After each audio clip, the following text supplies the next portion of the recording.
In today's video, I'm going to teach you how to export Airtable data. If you need to save your records outside of Airtable, share data with someone else, or work with your table in another tool like Excel or Google Sheets, exporting your data as a CSV file is a quick and reliable option.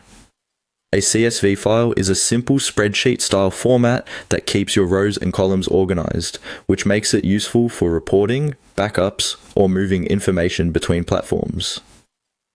To begin, open the Airtable base that contains the data you want to export. Before downloading anything, take a quick moment to make sure you're in the correct view. This is important because Airtable exports the records exactly as they appear in the current view.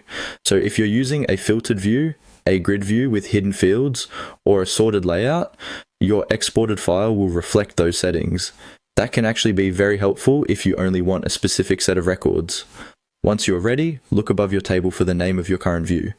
Right beside that view name, you'll see a small arrow. Go ahead and click that arrow to open the View Options menu.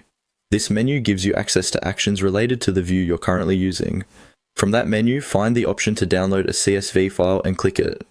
This tells Airtable that you want to export the visible data from the current view into a file that can be saved to your computer. Depending on your browser and device, the download may begin immediately, or you may see a prompt asking you where to save the file. At that point, simply follow the on-screen prompts to complete the download. If a save window appears, choose a location that's easy to remember, such as your desktop or downloads folder, and confirm the save. After the export finishes, you can open the CSV file in spreadsheet software or upload it into another system as needed.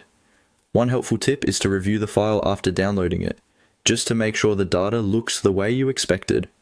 If something seems missing, double check whether the current Airtable view had filters, hidden columns, or sorting applied before you exported it. And that's all it takes to export Airtable data. It's a simple process, but knowing that the current view controls what gets downloaded can save you time and help you avoid mistakes.